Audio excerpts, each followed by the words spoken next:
नमस्कार दोस्तों, उत्तर प्रदेश पुलिस के स्टैटिक जीके के इस बेहतरीन क्लास में आप सभी का स्वागत है। आज के इस क्लास में हम लोग उत्तर प्रदेश पुलिस एग्जाम के लिए इंपॉर्टेंट प्रश्नों को पढ़ने वाले हैं और ये सारे प्रश्न आपके स्टैटिक जीके के होंगे और जीएस के भी होंगे और जो आपके उत्तर प्रदेश पुलिस एग्जाम के लिए बहुत ही ज्यादा इंपॉर्टेंट होगा। और इन प्रश्नों से संबंधित जितने भी इंपॉर्टेंट पॉइंट बनेंगे उन प्रश्नों को भी हम लोग पढ़ने वाले हैं, जो कि आपके एग्जाम में ज्यादा आने के चांसेस रहेंगे।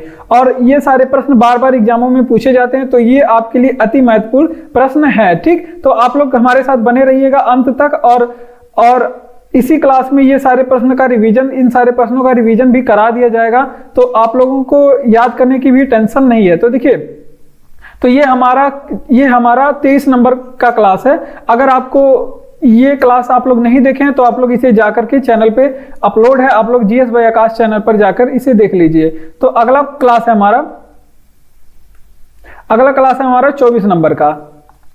तो ये हमारा 24 नंबर का क्लास है और इससे इंपॉर्टेंट प्रश्न हम लोग पढ़ने वाले हैं इस क्लास में। तो देखिए, अब ये प्रश्न कह रहा है कि कोई विधेयक धन विधेयक है या नहीं, कोई विधेयक धन विधेयक है या नहीं, इसका निर्णय कौन करता है। तो देखिए, इंपॉर्टेंट प्रश्न है ये, आपका पॉलिटी का इंपॉर्टेंट प्रश्न है। ये एग्जाम में कई बार पूछा गया है कि धन विधेयक की जांच कौन करता है, या फिर ऐसे पूछता है कि कोई विधेयक धन विधेयक है या फिर नहीं है, तो इसका जांच कौन करता है। तो ये पॉलिटी का प्रश्न है और इंपॉर्टेंट प्रश्न है जो आपके उत्तर प्रदेश पुलिस एग्जाम के लिए बहुत ही ज्यादा इंपॉर्टेंट होगा। तो देखिए, इसका जांच लोकसभा अध्यक्ष करता है, केंद्र स्तर पर इसका जांच लोकसभा अध्यक्ष करता है। ठीक, ये बातें आप लोग ध्यान रखेंगे। कौन जांच करता है इसका? लोकसभा अध्यक्ष। ठीक, ये इसका जवाब हो जाएगा। अब बात कर लेते हैं, अगर धन विधेयक के बारे में आपसे पूछे कि किस अनुच्छेद में है, तो ये अनुच्छेद नंबर 110 में है। धन विधेयक अनुच्छेद नंबर 110 में है, ये भी आप लोग ध्यान रखेंगे। और ये हमेशा पूछे, अगर आपसे पूछे कि किस सभा में प्रस्तुत किया जाता है, मतलब संसद के दो सदन होते हैं, एक लोकसभा होता है, एक राज्यसभा होता है। ये पूछा जाता है कि किस सदन में इसे प्रस्तुत किया जाता है, तो ये लोकसभा में प्रस्तुत किया जाता है। किसमें? लोकसभा में पेश किया जाता है, फिर लोकसभा से राज्यसभा में जाता है। राज्यसभा, ये पूछा जाता है कि राज्यसभा इसे अपने पास कितने दिन तक अधिकतम रोक सकता है। तो ये इंपॉर्टेंट प्रश्न है, इसे आप लोग ध्यान रखेंगे कि राज्यसभा अधिकतम 14 दिन तक रोक सकता है। कितने दिन तक? अधिकतम 14 दिन तक रोक सकता है, और इससे ज्यादा ये नहीं रोक सकता। ठीक, अधिकतम 14 दिन तक ये रोक सकता है। ठीक, इतनी बातें आप लोग यहाँ पे ध्यान रखेंगे कि अधिकतम ये 14 दिन तक रोक सकता है। केंद्र स्तर पे बात करें तो लोकसभा अध्यक्ष इसका जांच करेंगे।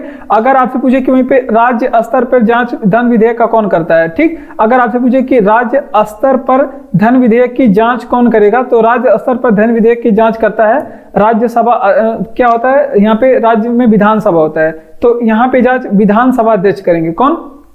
विधानसभा अध्यक्ष इसकी जांच करेंगे। ठीक, ये बातें आप लोग ध्यान रखेंगे। अब राज्यों में पेश किया जाता है राष्ट्रपति के अनुमति, राज्यपाल के अनुमति पे, तो ये भी आप लोग ध्यान रखेंगे। तो अब इसका रिवीजन करेंगे। कोई भी विधेयक धन विधेयक है या फिर नहीं, इसका निर्णय कौन करता है? तो इसका निर्णय हमेशा लोकसभा अध्यक्ष करता है। कौन करता है? लोकसभा अध्यक्ष, केंद्र स्तर पे। जबकि राज्य स्तर पे पूछे कौन जांच करता है धन विधेयक की जांच, तो यहाँ पे विधानसभा अध्यक्ष करता है। कौन? तो राज्यसभा में जैसे केंद्र में लोकसभा होता है, वैसे ही राज्यों में विधानसभा होता है, तो यहाँ पे विधानसभा अध्यक्ष जांच करेगा। ठीक, अब बात कर लेते हैं धन विधेयक किस अनुच्छेद में है, तो अनुच्छेद 110 में है। अगर आपसे पूछे कि ये प्रस्तुत किस सदन में पहले किया जाता है, तो लोकसभा में इसे प्रस्तुत किया जाता है, फिर राज्यसभा में अधिकतम इसे 14 दिन तक रोक सकता है। इंपॉर्टेंट प्रश्न है, इसे आप लोग ध्यान रखेंगे। ये राज्यसभा इसे अधिकतम 14 दिन तक रोक सकता है। ठीक, तो इतनी बातें आप लोग इस प्रश्न से याद रखेंगे। अगला प्रश्न है साइंस से है, बायो से संबंधित प्रश्न है और ये आपके एग्जाम के लिए इंपॉर्टेंट है। कई एग्जामों में ये प्रश्न यहां से पूछे गए हैं। देखिए, कौन सा रक्त समूह सर्वदाता होता है, तो सर्वदाता की बात करें तो ओ नेगेटिव आप लोग बताएंगे। कौन सा? ओ नेगेटिव, जिसे क्या कहते हैं? यूनिवर्सल डोनर कहते हैं। तो यहाँ पे आप लोग इसे भी नोट करेंगे, सर्वदाता को क्या कहते हैं? यूनिवर्सल डोनर कहते हैं। क्या कहते हैं? यूनिवर्सल डोनर कहते हैं। ठीक, अब आपसे पूछे कि सर्वग्राही के बारे में, सर्वग्राही किसे कहते हैं, तो सर्वग्राही के बारे में बात करें, सर्वग्राही किसे कहते हैं, तो ए बी नेगेटिव को सर्वग्राही कहते हैं, ए बी पॉजिटिव को सर्वग्राही कहते हैं, जिसे इंग्लिश में आप लोग जरूर ध्यान रखेंगे क्योंकि ये पूछा जाता है। इसे यूनिवर्सल डोनर कहते हैं और जो सर्वग्राही होते हैं उसे यूनिवर्सल रिसेप्टर बोलते हैं। तो ये बातें आप लोग ध्यान रखेंगे। ये इसे क्या बोलते हैं? Universal receptor. ठीक, अब इतनी बातें आप लोग ध्यान रखेंगे। अब आगे हम लोग देखते हैं, अगर आपसे पूछे कि रक्त समूह की खोज किसने की थी, रक्त समूह की खोज, क्योंकि ये भी प्रश्न पूछा गया है कि रक्त समूह की खोज किसने की थी, ब्लड ग्रुप की आखिर खोज किसने की थी, तो लैंड स्टीनर ने किया था। किसने? लैंड स्टीनर ने किया था ब्लड ग्रुप की खोज। ये इंपॉर्टेंट प्रश्न है, इसे आप लोग ध्यान रखेंगे। अगर आपसे पूछे कि रक्त का पीएच मान कितना होता है, बहुत बार एग्जाम में पूछा गया है, तो आप लोग बताएंगे कि ना 7.4 होता है। अगर आपसे पूछे कि रक्त का माप किस यंत्र से किया जाता है, तो रक्त का माप करने वाला यंत्र है स्फिग्नोमैनोमीटर। क्या है? स्फिग्नोमैनोमीटर से रक्त का माप किया जाता है। ठीक, ये बातें आप लोग ध्यान रखेंगे। स्फिग्नोमैनोमीटर से रक्त का माप किया जाता है। ठीक, तो यहां से इतनी प्रश्न आप लोग ये सारे प्रश्न याद रखेंगे। तो ये सारे प्रश्न आपके एग्जाम के लिए इंपॉर्टेंट है, आप लोग गेस कर पा रहे होंगे। देखिए, कह रहा है कि कौन सा रक्त समूह सर्वदाता होता है, तो सर्वदाता की बात करें तो ओ नेगेटिव होता है, जिसे यूनिवर्सल डोनर बोला जाता है। क्या बोला जाता है? Universal donor. अगर सर्वग्राही की बात करें तो ए बी पॉजिटिव होता है सर्वग्राही, जिसे यूनिवर्सल रिसेप्टर बोला जाता है। क्या बोला जाता है? Universal receptor. ठीक, अब बात करते हैं रक्त समूह की खोज किसने किया था, तो लैंड स्टीनर ने रक्त समूह की खोज किया था। अगर आपसे पूछे कि रक्त का पीएच कितना होता है, 7.4 होता है। रक्त की माप किससे करते हैं, तो स्फिग्नोमैनोमीटर से रक्त की माप करते हैं। किससे? स्फिग्नोमैनोमीटर से रक्त की माप। अगला प्रश्न है कि पशु चिकित्सा विज्ञान अनुसंधान कहां पे है, तो ये स्टैटिक्स में ज्यादातर इस तरह के प्रश्न आते हैं स्टैटिक में, लेकिन आपको यहाँ पे ध्यान रखना है, ये आप मान सकते हैं, ये इकोनॉमी का प्रश्न मान सकते हैं। ठीक, तो पशु चिकित्सा या फिर विज्ञान अनुसंधान कहां पे स्थित है, ये स्टैटिक का प्रश्न है, तो ये पूछ रहा है। तो ये आपका कहां पे स्थित है, ये आप लोग ध्यान रखेंगे। ये आपका बरेली उत्तर प्रदेश में स्थित है। एक अनुसंधान से आप लोग ध्यान रखेंगे, ये कहां पे है, बरेली उत्तर प्रदेश में। ठीक, ये बातें आप लोग ध्यान रखेंगे, बरेली यूपी में स्थित है। ठीक, अगर आपसे पूछे कि वहीं पे कुछ और अनुसंधानों के बारे में, जैसे अगर आपसे पूछे कि केंद्रीय चावल अनुसंधान कहां पे है, चावल अनुसंधान, केंद्रीय चावल अनुसंधान कहां पे है, तो इससे संबंधित हम लोग प्रश्न पढ़ेंगे। जैसे केंद्रीय चावल अनुसंधान पूछे तो कटक में है, और कटक कहां, किस राज्य में है, तो उड़ीसा में है। ठीक, ये बातें आप लोग ध्यान रखेंगे। अगला प्रश्न है, अगर आपसे पूछ ले कि वहीं पे कि वन अनुसंधान कहां पे, वन अनुसंधान कहां पे है, राष्ट्रीय वन अनुसंधान कहां पे, कई बार एग्जाम में ये भी पूछा गया है, तो ये है आपका देहरादून। कहां पे? देहरादून। और देहरादून कहां पे? उत्तराखंड में पड़ता है। ये उत्तराखंड की राजधानी है देहरादून, ये भी उत्तराखंड की राजधानी देहरादून, आप लोग ध्यान रखेंगे। उसके अलावा अगर आपसे पूछे कि वहीं पे कि वन अनुसंधान हो गया, चावल अनुसंधान हो गया। अगर आपसे पूछे कि वहीं पे कि वर्षा अनुसंधान कहां पे स्थित है, वर्षा वन अनुसंधान कहां पे स्थित है। ठीक, वर्षा वन अनुसंधान पूछ ले, अगर आपसे पूछे कहां पे स्थित है, तो ये जोरहाट में है। कहां पे? जोरहाट। और जोरहाट कहां पे पड़ता है? असम में पड़ता है। अगर वहीं पे आपसे पूछे कि आलू अनुसंधान कहां पे, केंद्रीय आलू अनुसंधान कहां पे स्थित है, केंद्रीय आलू अनुसंधान कहां पे स्थित है। ठीक, तो केंद्रीय आलू अनुसंधान अगर आपसे पूछे तो आप लोग बताएंगे कहां पे, शिमला में स्थित है। शिमला कहां पे है, तो हिमाचल प्रदेश की राजधानी है। ठीक, कहां पे है, हिमाचल प्रदेश की राजधानी। तो इतनी बातें यहां से आप लोग ध्यान रखेंगे। इसका रिवीजन करेंगे कि पशु चिकित्सा विज्ञान अनुसंधान कहां पे स्थित है, बरेली उत्तर प्रदेश में स्थित है। अगर आपसे पूछे कि चावल अनुसंधान कहां पे है, तो कटक उड़ीसा में चावल अनुसंधान है। और वन अनुसंधान पूछे तो देहरादून में उत्तराखंड में है, देहरादून उत्तराखंड में। अगर आपसे पूछे कि वर्षा वन अनुसंधान कहां पे है, तो वर्षा वन अनुसंधान जोरहाट असम में है। कहां पे? जोरहाट असम। और आलू अनुसंधान, केंद्रीय आलू अनुसंधान कहां पे है, शिमला हिमाचल प्रदेश में है। ठीक, अगर आपको क्लास अच्छा लग रहा हो तो क्लास को लाइक करिए, चैनल को सब्सक्राइब करके हमारे साथ इसी तरह के और भी क्लास पाने के लिए जुड़िए। और अगर आपको इसका पीडीएफ चाहिए तो पीडीएफ चैनल का लिंक जो है डिस्क्रिप्शन में दिया गया, टेलीग्राम चैनल का लिंक, आप वहां पे जाकर के इसका पीडीएफ पढ़ सकते हैं। ठीक, बढ़ते अपने अगले प्रश्न की ओर। और अगला प्रश्न है जो कि बायो से है, बायो साइंस से है, और कह रहा है कि किसमें सभी अमीनो अम्ल उपस्थित होते हैं। अब अमीनो अम्लों से संबंधित जितने भी इंपॉर्टेंट प्रश्न आज तक पूछे गए हैं सभी पढ़ेंगे, और ये आपके उत्तर प्रदेश पुलिस एग्जाम के जीके जीएस की दृष्टि से अति महत्वपूर्ण प्रश्न होंगे। तो देखिए, किसमें सभी अमीनो अम्ल उपस्थित होते हैं, तो दूध जो होता है, दूध जो कि क्या है, पायस है। दूध क्या है, पायस का उदाहरण है। ठीक, और इसमें सभी अमीनो अम्ल उपस्थित होते हैं। ठीक, अब अमीनो अम्लों के बारे में देख लेते हैं हम लोग प्रश्न। ठीक, अगर आपसे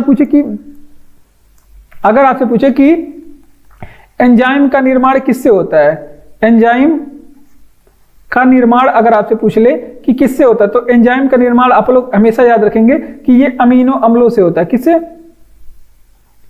अमीनो अम्ल से एंजाइम का निर्माण होता है, ये आप लोग ध्यान रखेंगे। अगर आपसे पूछे कि शरीर में प्रोटीन का निर्माण किससे होता है, प्रोटीन का निर्माण किससे होता है, तो भी आप लोग, ये भी प्रश्न पूछा गया प्रोटीन का निर्माण किससे होता है, तो ये भी आप लोग ध्यान रखेंगे कि अमीनो अम्ल से होता है। किससे होता है? अमीनो अम्ल से होता है प्रोटीन का निर्माण। अमीनो अम्ल से प्रोटीन का निर्माण होता है, ये बात आप लोग ध्यान रखेंगे। अगर आपसे पूछे कि हमारे मानव शरीर में, कि हमारे शरीर में कितने अमीनो अम्ल पाए जाते हैं, हमारे शरीर में, ये भी एग्जाम में प्रश्न पूछा गया है कि हमारे शरीर में कुल कितने प्रकार के लगभग अमीनो अम्ल पाए जाते हैं, तो ये लगभग अमीनो अम्ल हमारे शरीर में 20 प्रकार के पाए जाते हैं। कितने प्रकार के? 20 अमीनो अम्ल पाए जाते हैं। तो इतनी बातें आप लोग यहाँ पे ध्यान रखेंगे। तो देखिए, अगर आपसे पूछे कि किसमें सभी अमीनो अम्ल उपस्थित होते हैं, तो दूध जो है उसमें सभी अमीनो अम्ल उपस्थित होते हैं। दूध एक पायस का उदाहरण है, ये भी आप लोग ध्यान रखेंगे। और यहाँ से संबंधित अमीनो अम्ल से संबंधित इंपॉर्टेंट प्रश्न क्या क्या बन सकते हैं। अगर आपसे पूछे कि एंजाइम का निर्माण किससे होता है, तो एंजाइम का निर्माण अमीनो अम्ल से होता है। किससे? अमीनो अम्ल से। अगर आपसे पूछे कि हमारे शरीर में प्रोटीन का निर्माण किससे होता है, तो भी अमीनो अम्ल से प्रोटीन का निर्माण होता है। अगर आपसे पूछे कि शरीर में अमीनो अम्ल की संख्या कितनी होती है, तो 20 अमीनो अम्ल हमारे शरीर में होते हैं। ठीक, ये बातें आप लोग ध्यान रखेंगे। अब अगला प्रश्न है कि बायोगैस का मुख्य घटक क्या होता है, तो बायोगैस का जो मुख्य घटक है मीथेन होता है। क्या होता है? मीथेन बायोगैस का मुख्य घटक है। इसको सही से लिखिए, नहीं तो आप लोग समझ नहीं पाएंगे। तो देखिए, बायोगैस का मुख्य घटक आपसे पूछे कि अगर क्या होता है, तो मीथेन होता है। ठीक, मीथेन, तो बायोगैस का मुख्य घटक मीथेन होता है, जिसका एग्जाम्पल होता है CH4। ठीक, मीथेन का एग्जाम्पल क्या होता है? CH4। जबकि अगर आपसे पूछे कि रेफ्रिजरेटर में किस गैस का प्रयोग करते हैं, रेफ्रिजरेटर में किस गैस का प्रयोग करते हैं, तो रेफ्रिजरेटर किसे बोलते हैं? जो बड़ा वाला फ्रीजर होता है वही। और रेफ्रिजरेटर जो वाहनों में शायद लगा होता है उसे बोलते हैं, जो कूलिंग करने का काम आता है। तो वो पूछ रहा है कि रेफ्रिजरेटर में शीतलक के रूप में किसका प्रयोग करते हैं, तो रेफ्रिजरेटर में शीतलक के रूप में फ्रीऑन गैस का प्रयोग करते हैं। किसी का प्रयोग करते हैं? फ्रीऑन गैस का प्रयोग करते हैं। ये बात आप लोग ध्यान रखेंगे। अब यहाँ पे हम लोग गैसों से संबंधित इंपॉर्टेंट प्रश्न पढ़ेंगे जो आज तक एग्जाम में पूछे गए हैं। अगर आपसे पूछे कि फल पकाने के लिए कौन सा गैस का उपयोग, किस गैस का उपयोग करते हैं, तो फल पकाने में एसिटिलीन गैस का उपयोग करते हैं। किसका? एसिटिलीन गैस का उपयोग करते हैं। ठीक, ये बात आप लोग ध्यान रखेंगे। अगर आपसे पूछे कि वहीं पे एलपीजी गैस में कौन कौन से गैस होते हैं, एलपीजी गैस में, तो ये आप लोग ध्यान रखेंगे, ब्यूटेन एंड प्रोपेन होते हैं। कौन? ब्यूटेन एंड प्रोपेन होते हैं। ये भी बात आप लोग ध्यान रखेंगे। क्या? ब्यूटेन एंड प्रोपेन नामक गैस एलपीजी गैस में होते हैं। अब मोस्ट इंपॉर्टेंट चीज, हजारों बार एग्जाम में पूछा गया है, लॉफिंग गैस के बारे में। लॉफिंग गैस के बारे में अगर आप प्रैक्टिस सेट वगैरह देते होंगे तो भी आपको वहां से प्रश्न मिल जाएंगे लाफिंग गैस के बारे में। तो यहाँ से क्या पूछा जाता है कि सबसे इनका फार्मूला पूछा जाता है और रासायनिक नाम। तो लॉफिंग गैस क्या है? Nitrous oxide. क्या है? नाइट्रस ऑक्साइड, इसे लॉफिंग गैस कहते हैं। और लॉफिंग गैस का फार्मूला क्या है? तो इसका फार्मूला N2O होता है। एग्जाम में हजारों बार पूछा गया है, या तो नाम पूछेगा या तो फार्मूला पूछेगा। तो ये बातें आप लोग ध्यान रखेंगे। तीनों में से कोई भी पूछ सकता है, लॉफिंग गैस या फिर नाइट्रस ऑक्साइड या फिर N2O पूछ सकता है, कुछ भी। तो ये बहुत इंपॉर्टेंट प्रश्न था आपके लिए, जो कि बायो से प्रश्न था।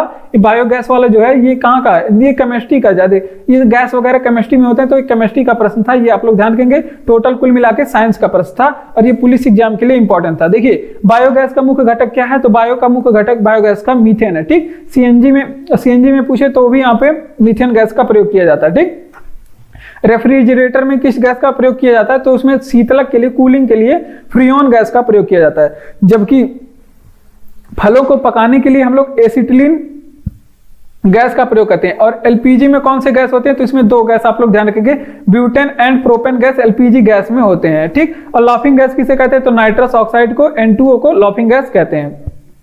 तो ये बातें, इतनी बातें आप लोग ध्यान रखेंगे। अगला प्रश्न है अशोक के कलिंग युद्ध के बारे में, और ये कई बार एग्जाम में पूछा गया है। कलिंग युद्ध बहुत ही ज्यादा इंपॉर्टेंट है, अशोक का कलिंग युद्ध बहुत ही ज्यादा इंपॉर्टेंट है। तो सबसे पहले अगर आपसे पूछे कलिंग युद्ध का विवरण कहाँ मिलता है, तो ये पूछा जाता है कि अशोक के किस शिलालेख में मिलता है। तो ये आप लोग नहीं भूलेंगे कि अशोक के, इसका वर्णन अशोक के 13वें शिलालेख में मिलता है। किसमें? 13वें शिलालेख में। अगर आपसे पूछे कि अशोक ने कलिंग युद्ध कब लड़ा था, अशोक ने कलिंग युद्ध कब लड़ा था, तो 261 बीसी में अशोक ने कलिंग युद्ध लड़ा था। किसने? 261 बीसी में। और इस कलिंग युद्ध के बाद अशोक ने किस धर्म को अपना लिया, तो इस कलिंग युद्ध के बाद अशोक ने अपना जो है भी अपना क्रूरता छोड़ करके वो धम्म चक्र की नीति अपना लेता है इसी युद्ध के बाद। तो ये भी एग्जाम में पूछा गया है, धम्म चक्र की नीति अशोक ने किस युद्ध के बाद अपनाया, तो बौद्ध धम्मचक्र की नीति और ये कलिंग युद्ध के बाद अपनाता है और बौद्ध धर्म ग्रहण कर लेता है। कौन सा धर्म? बौद्ध धर्म ये क्या कर लेता है? ग्रहण कर लेता है। ठीक, इतनी बातें आप लोग ध्यान रखेंगे। ठीक, तो इतनी बातें आप लोग ध्यान रखेंगे। अब अशोक के बारे में देख लेते हैं। अगर आपसे पूछे कि अशोक का नाम, अशोक किस अभिलेख से मिलता है? अशोक का नाम, ठीक, तो ये भी एग्जाम में पूछा गया है। तो अशोक का नाम दो अभिलेखों के बारे में आप लोग ध्यान रखेंगे, एक मास्की अभिलेख और एक आपका गुर्जरा अभिलेख। कौन सा? मास्की और गुर्जरा अभिलेख के बारे में ध्यान रखेंगे। इसमें अशोक का नाम अशोक मिलता है। अगर आपसे पूछे कि अशोक का राज्याभिषेक कहाँ पे हुआ था, राज्याभिषेक कहाँ पे हुआ था, ये भी इंपॉर्टेंट प्रश्न है। तो अशोक का जो राज्याभिषेक है ये पाटलिपुत्र में हुआ था। कहाँ पे? पाटलिपुत्र में हुआ था। ठीक, इतनी बातें आप लोग ध्यान रखेंगे, पाटलिपुत्र में। अब इसका रिवीजन करेंगे। देखिए, अगर आपसे पूछे कलिंग युद्ध का विवरण कहाँ पे मिलता है, तो कलिंग युद्ध का जो विवरण है अशोक के 13वें शिलालेख में मिलता है। अगर आपसे पूछे कलिंग युद्ध का वर्णन कहाँ पे कब हुआ था, कलिंग युद्ध अशोक ने कब लड़ा था, तो 261 BC में लड़ा था। और इसके बाद अशोक ने धम्मचक्र की नीति अपनाई थी। कौन सी? धम्मचक्र की नीति अपनाई थी और बौद्ध धर्म को ग्रहण कर लिया था। किस धर्म को? बौद्ध धर्म को ग्रहण कर लिया था अशोक ने। ठीक, अब बात कर लेते हैं अशोक का नाम अशोक किस अभिलेख में मिलता है, तो मास्की और गुर्जरा अभिलेख में मिलता है। मास्की और गुर्जरा अभिलेख में। और अशोक का राज्याभिषेक अगर आपसे पूछे कब हुआ, तो पाटलिपुत्र में अशोक का राज्याभिषेक हुआ था। ठीक, इतनी बातें आप लोग ध्यान रखेंगे। अब बढ़ते हैं अपने अगले प्रश्न की ओर। अगला प्रश्न है कि विक्रमशिला बिहार का संस्थापक कौन था। अब यहाँ से इंपॉर्टेंट प्रश्न जो आपके पुलिस एग्जाम के लिए हो सकते हैं उसको हम लोग पढ़ने वाले हैं। और ये प्रश्न है आपका हिस्ट्री से, हिस्ट्री संबंधित प्रश्न है कि विक्रमशिला विश्वविद्यालय का संस्थापक कौन था। तो ये आप लोग ध्यान रखेंगे। इस विश्वविद्यालय के संस्थापक धर्मपाल थे। कौन थे? धर्मपाल थे। ठीक, इस विश्वविद्यालय के। और ये धर्मपाल किस वंश से संबंधित है, तो ये भी आप लोग ध्यान रखेंगे। ये पाल वंश से, नाम से ही क्लियर हो रहा है कि ये पाल वंश से संबंधित है। ठीक, अब बात कर लेते हैं इनका कुछ उपनाम था, इनको क्या कहा जाता है, ये भी एग्जाम में पूछा जाता है। तो धर्मपाल को उत्तरापथ स्वामी कहा जाता है। क्या कहा जाता है? उत्तरापथ स्वामी कहा जाता है। ये बातें आप लोग ध्यान रखेंगे। अब बात कर लेते हैं, और जो ये विक्रमशिला विश्वविद्यालय था, विक्रमशिला बिहार था या फिर विक्रमशिला विश्वविद्यालय भी मिलता है, तो ये बौद्ध धर्म के शिक्षा का केंद्र था। ठीक, बौद्ध धर्म के किसका केंद्र था? शिक्षा का केंद्र था। उतने समय बौद्ध धर्म के शिक्षा का केंद्र बना हुआ था। बहुत विख्यात विद्यालय है विक्रमशिला विद्यालय। ठीक, ये बात आप लोग ध्यान रखेंगे। अब वहीं पे हम लोग एक और विश्वविद्यालय के बारे में एग्जाम में पूछा जाता है जादे, जैसे विक्रमशिला विश्वविद्यालय को पूछा जाएगा ध्वस्त किसने किया था, तो ये भी आप लोग ध्यान रखेंगे। बख्तियार खिलजी ने इसे ध्वस्त किया था। किसने? तो पहले अगर आपसे पूछे कि विक्रमशिला विश्वविद्यालय को ध्वस्त किसने किया था, ये भी बात एग्जाम में पूछा गया है, तो बख्तियार खिलजी ने ध्वस्त किया था। बख्तियार खिलजी। और बख्तियार खिलजी कौन था? अगर आपसे पूछे कि बख्तियार खिलजी कौन था, तो ये गोरी का सेनापति था। किसका? मोहम्मद गोरी का सेनापति था। ठीक, ये बातें आप लोग ध्यान रखेंगे। अब इसका रिवीजन मतलब और चीजें देख लेते हैं, जैसे नालंदा विश्वविद्यालय के बारे में पूछा जाता है। नालंदा विश्वविद्यालय के बारे में क्या पूछा जाएगा, तो ये आप लोग ध्यान रखेंगे नालंदा विश्वविद्यालय के बारे में कि अगर आपसे पूछे कि नालंदा विश्वविद्यालय की स्थापना किसने करा था, तो आप लोग बताएंगे किसने? कुमारगुप्त ने। किसने? कुमारगुप्त ने। और कुमारगुप्त किस वंश का शासक था, तो ये गुप्त वंश का शासक था। तो अब इसका रिवीजन करेंगे। देखिए क्या कह रहा है कि विक्रमशिला बिहार का संस्थापक कौन था, तो धर्मपाल इसके संस्थापक थे। और ये किस वंश के संबंधित थे? पाल वंश के। एग्जाम में ज्यादा रिपीट करके प्रश्न पूछे जाते हैं। तो देखिए बौद्ध धर्म की शिक्षा का केंद्र कौन था, तो बौद्ध धर्म की जो शिक्षा का केंद्र आपका विक्रमशिला विश्वविद्यालय था। ये भी अगर प्रश्न पूछे तो आप लोग बता पाएंगे। ठीक, अब इसे ध्वस्त किसने करा था, तो बख्तियार खिलजी ने इसे ध्वस्त किया था, जो कि गोरी का सेनापति था। अब बख्तियार खिलजी ने नालंदा विश्वविद्यालय को भी ध्वस्त कर दिया था, नालंदा विश्वविद्यालय को। और जबकि नालंदा विश्वविद्यालय का स्थापना पूछे तो कुमारगुप्त ने किया था। और धर्मपाल को किस नाम से जाना जाता है, तो इनको उत्तरापथ स्वामी के नाम से भी जाना जाता है। तो इतनी बातें आप लोग ध्यान रखेंगे।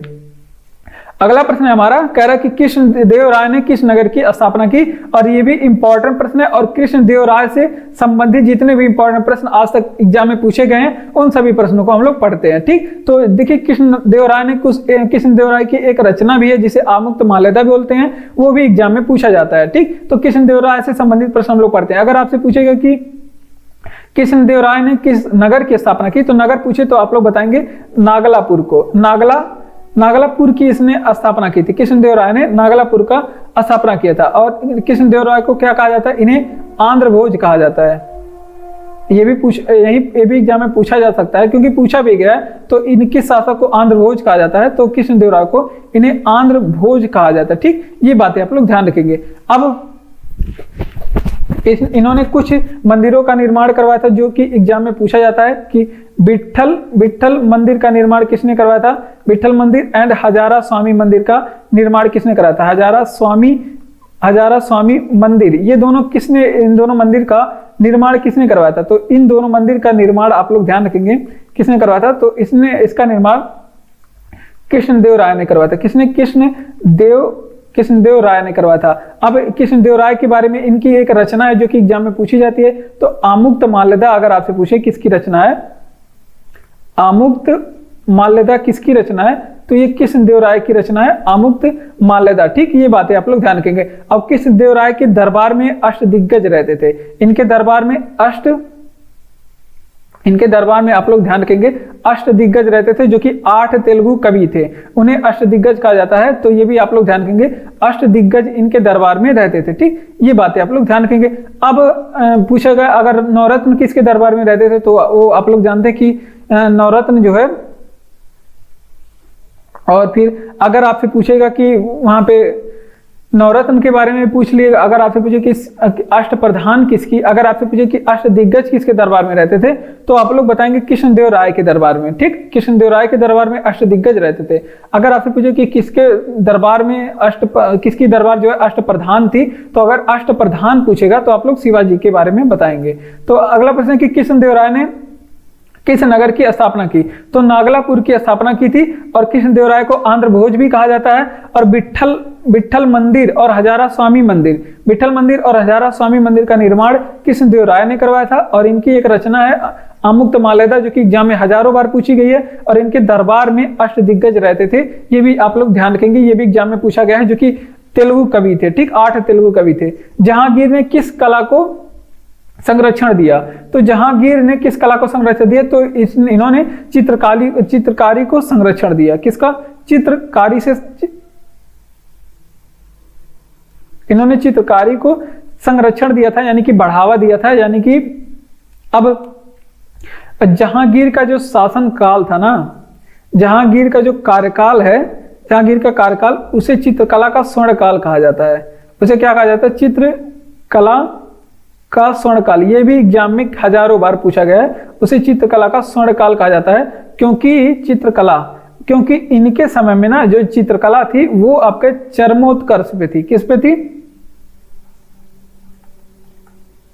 चरमोत्कर्ष पे इनके समय में चित्रकला थी। ठीक, चरमोत्कर्ष पे। ठीक, अब बात कर लेते हैं कुछ इंपॉर्टेंट प्रश्नों के बारे में, जहांगीर से संबंधित कुछ इंपॉर्टेंट प्रश्नों के बारे में। ठीक,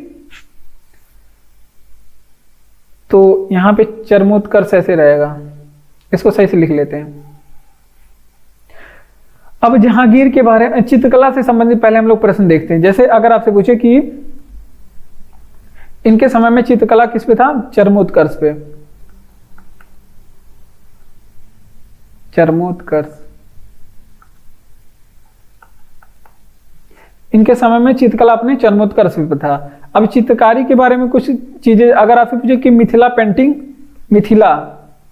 जो कि ये एग्जाम में पूछा गया है कि मिथिला पेंटिंग कहाँ की है। और फिर एक मिथिला पेंटिंग पूछा गया और एक मधुबनी पेंटिंग और मिथिला पेंटिंग बार बार एग्जाम में पूछे जाते हैं कि ये कहाँ की पेंटिंगें हैं। तो ये जो है ये फेमस है दोनों कहाँ की? बिहार में। ये कहाँ की फेमस पेंटिंग है? बिहार की। ठीक, और एक शासक थे जिनका नाम है राजा रवि वर्मा। एक राजा रवि वर्मा, ये भी किस लिए फेमस है? राजा रवि वर्मा, ये भी पूछा जाता है ये किस लिए प्रसिद्ध है? रवि वर्मा। तो ये भी आप लोग ध्यान रखेंगे, ये अब प्रसिद्ध हैं, ये भी चित्रकारी के लिए प्रसिद्ध है। किसके लिए? चित्रकारी के लिए प्रसिद्ध है। तो इतनी बातें आप लोग ध्यान रखेंगे। तो इसका रिवीजन करेंगे। देखिए, अगर आपसे पूछे कि जहांगीर ने किस कला को संरक्षण दिया, तो जहांगीर ने चित्रकारी को संरक्षण दिया था। अगर आपसे पूछे कि इनके कार्यकाल को क्या कहा जाता है, तो चित्रकला का स्वर्णकाल कहा जाता है। इनके कार्यकाल को चित्रकला का स्वर्णकाल, चरमोत्कर्ष पे था। इनके समय में चित्रकला जो है चरमोत्कर्ष पे था। ठीक, अगर आपसे पूछे कि मिथिला पेंटिंग या फिर मधुबनी पेंटिंग कहाँ की है, तो मिथिला पेंटिंग और मधुबनी पेंटिंग जो है ये बिहार की है। कहाँ की? बिहार की।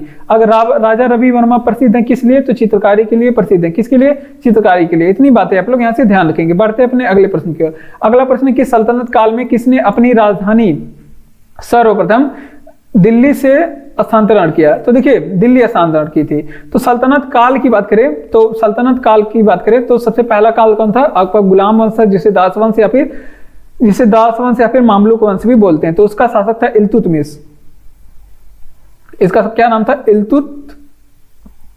इल्तुतमिश इसका नाम था। अब इल्तुतमिश ने गुलाम वंश की स्थापना कौन किया था? मोहम्मद कुतुबुद्दीन ऐबक ने किया था। और उसने अपनी राजधानी कहाँ पे बनाया था? लाहौर में बनाया था। इसने अपनी राजधानी लाहौर में, और इल्तुतमिश क्या करता है? ये लाहौर से राजधानी कहाँ पे लाता है? दिल्ली, क्योंकि उत्तराधिकारी इसका कौन था? ऐबक का उत्तराधिकारी कौन था? इल्तुतमिश। और इल्तुतमिश 1210 में शासक बना और 1210 में इसने अपनी राजधानी कहाँ पे लाई थी? लाहौर से दिल्ली लाई थी। ठीक, ये बातें आप लोग ध्यान रखेंगे। अब यहाँ पे अगर आपसे पूछे कि इल्तुतमिश से क्या क्या प्रश्न पूछे जाते हैं, तो ये पूछा जाता है कि ये शासक बनने से पहले कहाँ का सूबेदार था? ये शासक बनने से पहले कहाँ का सूबेदार था? तो ये आप लोग ध्यान रखेंगे, ये शासक बनने से पहले बदायूं का सूबेदार था। कहाँ का? बदायूं का सूबेदार था। ठीक, ये बातें आप लोग ध्यान रखेंगे। अब बात कर लेते हैं कुछ इंपॉर्टेंट प्रश्नों के बारे में। जैसे अगर आपसे पूछे कि इनसे क्या क्या प्रश्न पूछा जाता है, तो इल्तुतमिश की एक बेटी थी जिनके बारे में प्रश्न पूछा जाता है।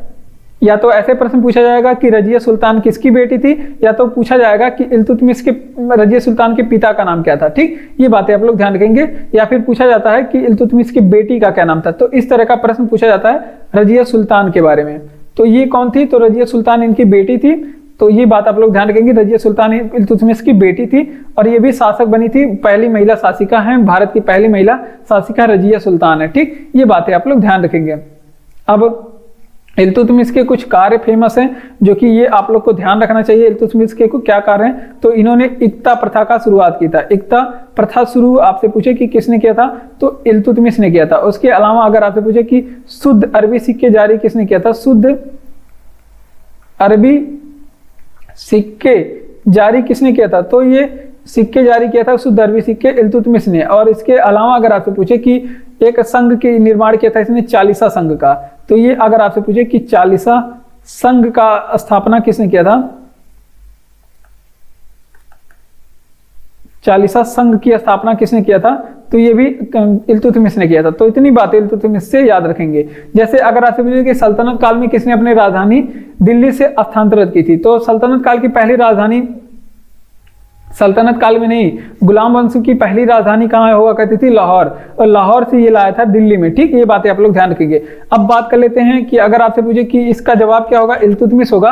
1210 में इसने राजधानी लाहौर से स्थानांतरण करके दिल्ली लाया था। ठीक, अब रजिया सुल्तान किसकी बेटी थी, तो इल्तुतमिश की बेटी थी। इंपॉर्टेंट प्रश्न है, एग्जाम में पूछा जाता है। शासक बनने से पहले इल्तुतमिश कहाँ का सूबेदार था, तो बदायूं का सूबेदार था। इसका कुछ कार्य जैसे इक्ता प्रथा की शुरुआत इसने की थी और शुद्ध भारत अरबी सिक्के जारी किए थे और चालीसा संघ की स्थापना किया था। ठीक, इतनी बातें आप लोग ध्यान रखेंगे। रामायण का फारसी में अनुवाद किसने किया था, तो बदायूनी ने रामायण का फारसी में अनुवाद किया था। किसने?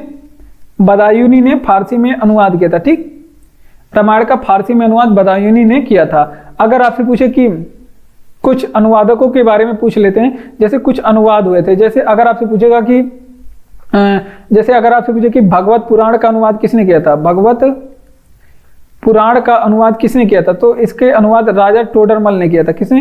राजा टोडरमल ने किया था। ये बात आप लोग ध्यान रखेंगे। अगर आपसे पूछे कि वहीं पे आर्यवेद का अनुवाद किसने किया था, आर्यवेद का अनुवाद किसने किया था, तो आर्यवेद का अगर आपसे पूछे कि अनुवाद करने वाले कौन थे, तो इब्राहिम सरहिंदी थे। कौन है? इब्राहिम सरहिंदी ने अनुवाद किया था। ठीक, ये बातें आप लोग ध्यान रखेंगे। अब अगर आपसे पूछे कि लीलावती का फारसी में अनुवाद किसने किया था, लीलावती का अनुवाद किसने किया था, तो ये फैजी ने अनुवाद किया था। किसने? फैजी ने अनुवाद किया था। ठीक, ये भी अकबर के दरबार में ही रहते थे। और उसके बाद इसके अलावा तुजुक ए बाबरी कई बार एग्जाम में पूछा है। तुजुक ए बाबरी का अनुवाद किसने किया था, तो अब्दुल रहीम खान खाना ने इसका अनुवाद किया था। आप लोग इसको ध्यान रखेंगे क्योंकि ये एग्जाम में पूछा गया। तुजुक ए बाबरी जो कि तुर्की भाषा में बाबर की आत्मकथा है और इसका अनुवाद किसने किया था, अब्दुल रहीम खान खाना। ठीक, ये बातें आप लोग ध्यान रखेंगे। तो इसका रिवीजन करेंगे। देखिए, अगर आपसे पूछेगा कि रामायण का फारसी में अनुवाद किसने किया, तो बदायूनी ने किया था। बदायूनी यहाँ पे बड़ी की मात्रा रहेगी।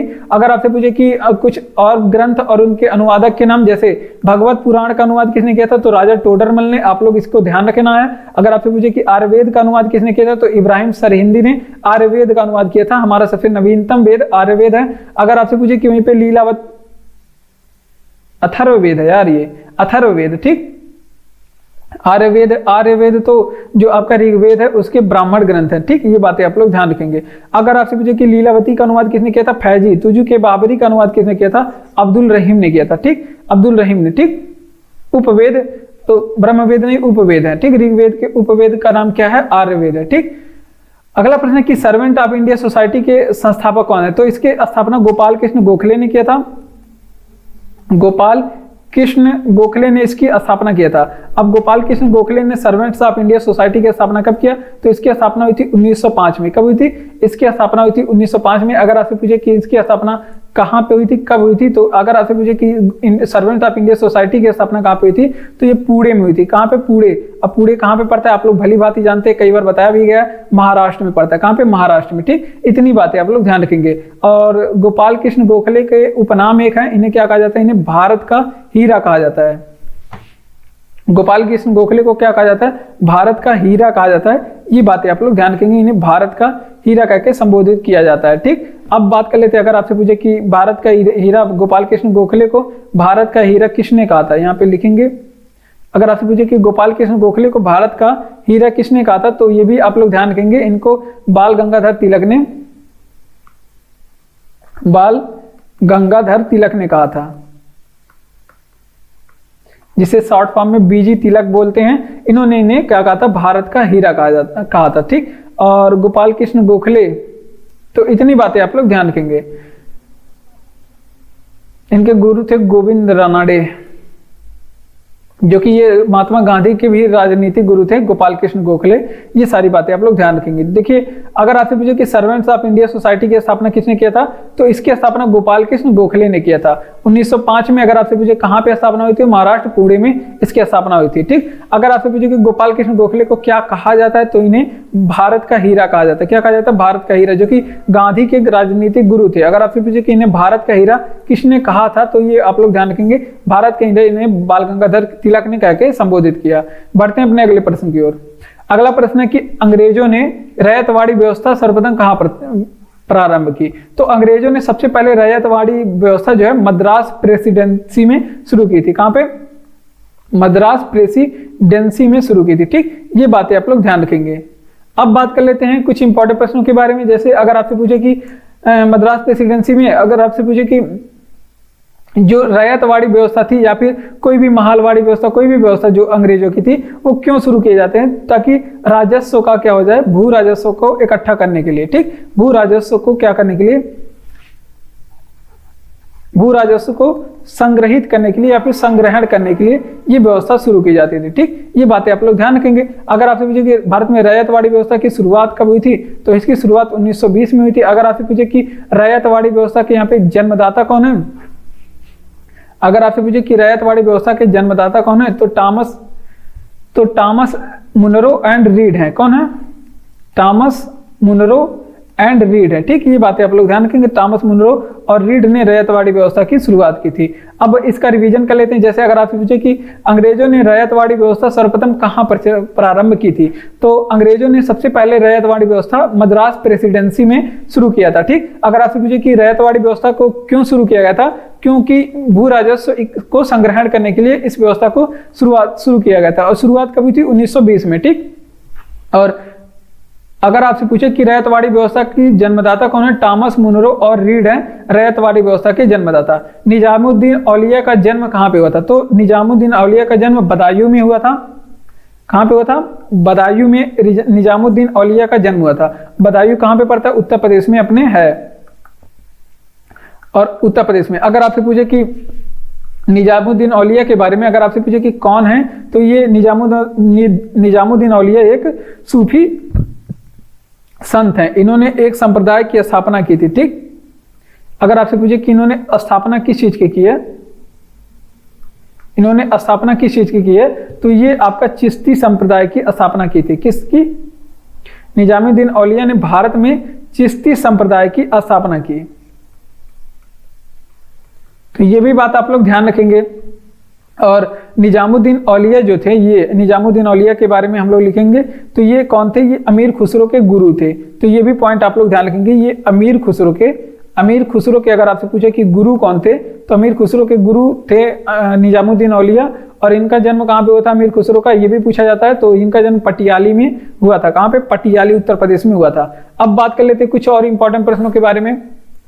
तो निजामुद्दीन औलिया की एक स्टेटमेंट बहुत फेमस है। इन्होंने कहा था कि दिल्ली अभी दूर है। क्या है? दिल्ली अभी दूर है। तो ये पूछा जाता है कि किसने कहा था दिल्ली अभी दूर है? तो ये निजामुद्दीन औलिया ने कहा था। किसने? निजामुद्दीन औलिया ने कब बोला था कि दिल्ली अभी दूर है। ठीक, ये बातें आप लोग ध्यान रखेंगे। तो अब रिवीजन कर लेते हैं इस प्रश्न का। देखिए, अगर आपसे पूछे कि निजामुद्दीन औलिया का जन्म कहाँ पे हुआ था, तो बदायूं में इसका जन्म हुआ था। कहाँ पे? बदायूं में। और ये अमीर खुसरो के गुरु थे, ये भी आप लोग ध्यान रखेंगे। और एक कौन थे? निजामुद्दीन औलिया एक सूफी संत थे। कौन थे? एक सूफी संत थे। उन्होंने किस चीज की स्थापना की? तो इन्होंने चिश्ती संप्रदाय की स्थापना की। किसकी? चिश्तिया संप्रदाय की स्थापना की। और इन्होंने कहा था है दिल्ली अभी दूर है। क्या कहा था इन्होंने? दिल्ली अभी दूर है। तो ये भी आप लोग ध्यान रखेंगे। पंचायती राज व्यवस्था से संबंधित प्रावधान है। तो पंचायती राज व्यवस्था से संबंधित प्रावधान है भाग 9 में। और पंचायती राज व्यवस्था से संबंधित एक संविधान संशोधन आप लोग ध्यान रखेंगे कि इसके लिए कौन सा संविधान संशोधन किया गया, जिसके तहत ये पंचायती राज व्यवस्था जोड़ा गया। तो ये आप लोग ध्यान रखेंगे। इसके तहत संविधान में 73वां संविधान संशोधन जो कि 1992 में किया गया था। ठीक, अगर आपसे पूछे कि 73वां संविधान संशोधन या फिर पंचायती राज व्यवस्था कब लागू हुआ, तो ये लागू की बात करें तो ये आप लोग ध्यान रखेंगे लागू हुआ था 24 अप्रैल 1993 में। कब लागू हुआ? 24 अप्रैल 1993 में। इसीलिए हम लोग 24 अप्रैल को कौन सा दिवस मनाते हैं? पंचायती राज दिवस। पंचायती राज दिवस हम लोग कब मनाते हैं? ये इंपॉर्टेंट प्रश्न है, एग्जाम में पूछा गया है कि पंचायती राज दिवस भारत में कब मनाया जाता है। तो पंचायती राज दिवस 24 अप्रैल के दिन मनाया जाता है। कब मनाया जाता है? 24 अप्रैल के दिन मनाया जाता है। ठीक, इतनी बातें आप लोग ध्यान रखेंगे। और इस 73वां संविधान संशोधन से संबंधित जो इंपॉर्टेंट प्रश्न है, अगर आपसे पूछे कि 73वां संविधान संशोधन के द्वारा कौन सी अनुसूची संविधान में जुड़ी, ठीक, तो अनुसूची जुड़ने की बात करें तो इसके तहत संविधान में कौन सी अनुसूची जुड़ी थी? तो इसके तहत संविधान में अनुसूची नंबर 11 जुड़ी थी। कौन सी अनुसूची? 11वीं अनुसूची जुड़ी। और 11वीं अनुसूची में पंचायती राज व्यवस्था को कार्य करने के लिए कितने विषय दिए गए हैं, ये भी एग्जाम में पूछा गया। तो इसमें कार्य करने के लिए कुल 29 विषय दिए गए हैं। कितने विषय? 29 विषय। ठीक, इन 29 विषय पे कार्य कर सकता है पंचायत, ग्राम पंचायत। ठीक, ये बातें आप लोग ध्यान रखेंगे। अब बात कर लेते हैं पंचायती राज व्यवस्था से संबंधित प्रावधान। तो ये भाग 9 में है। किसमें है? भाग 9 में।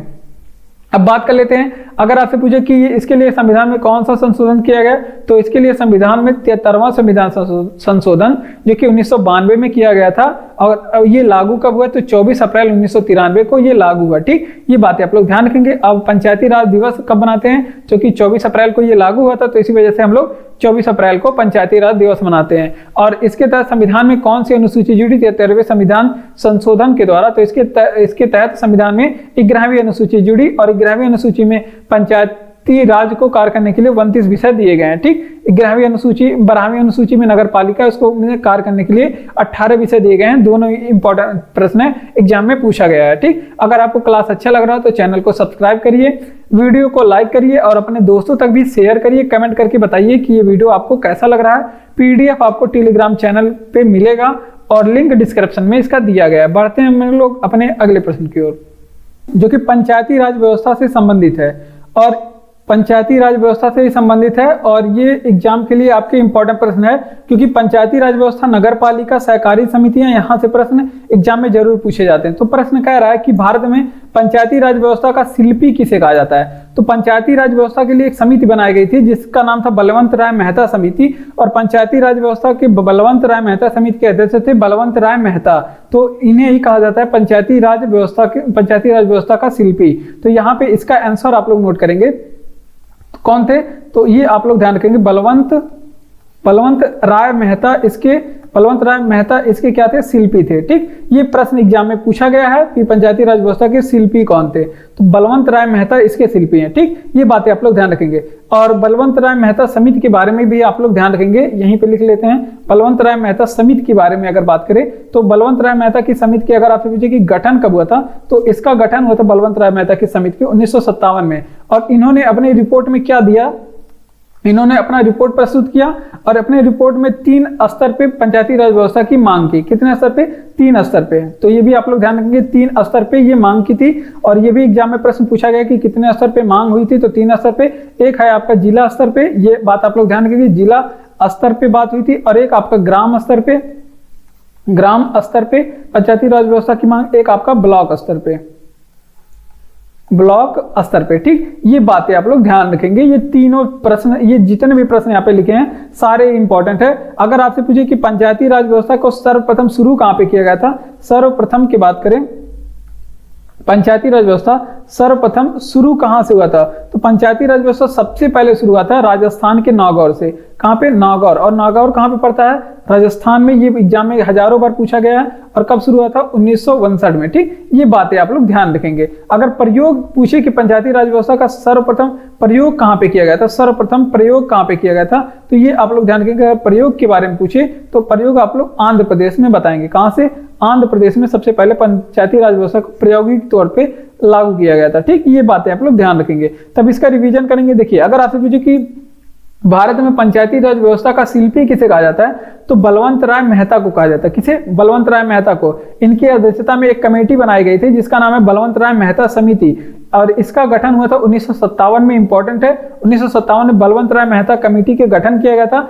और इसने अपने रिपोर्ट में बताया था कि पंचायती राज व्यवस्था 3 स्तर पे होनी चाहिए, और एक जिला स्तर पे, एक ग्राम स्तर पे, एक ब्लॉक स्तर पे। ठीक, इनकी बातें मानी गई। और सर्वप्रथम पंचायती राज व्यवस्था शुरू कहां पे हुआ था, नागौर, राजस्थान में। हजारों बार एग्जाम में पूछा गया, 1959 को ये शुरू हुआ था। अगर आपसे पूछे सर्वप्रथम प्रयोग कहां पे हुआ पंचायती राज व्यवस्था को, या फिर प्रायोगिक तौर पे कहां से शुरू किया गया था, तो आंध्र प्रदेश से शुरू किया गया था। ये बातें आप लोग ध्यान रखेंगे। अगला प्रश्न कि मौलिक अधिकारों में संशोधन कौन करता है, तो मौलिक अधिकारों में संशोधन करने का जो है राइट संसद के पास है, संसद के पास है। अब हम लोग मौलिक अधिकार के बारे में देखेंगे, संशोधन के बारे में भी देखेंगे। तो संशोधन के बारे में थोड़ी सी बातें क्या क्या है। अगर आपसे संविधान संशोधन किस भाग में है, तो भाग 20 बताएंगे। अगर आपसे पूछे कि संविधान संशोधन किस अनुच्छेद में है, तो अनुच्छेद 368 आप लोग बताएंगे, अनुच्छेद 368। अगर आपसे पूछे कि संविधान संशोधन लिया कहां से गया है, अगर आपसे पूछे कि संविधान संशोधन हमारे संविधान में लिया कहां से गया है, तो ये बात आप लोग ध्यान रखेंगे। ये संविधान संशोधन दक्षिण अफ्रीका से लिया गया। कहां पे, दक्षिण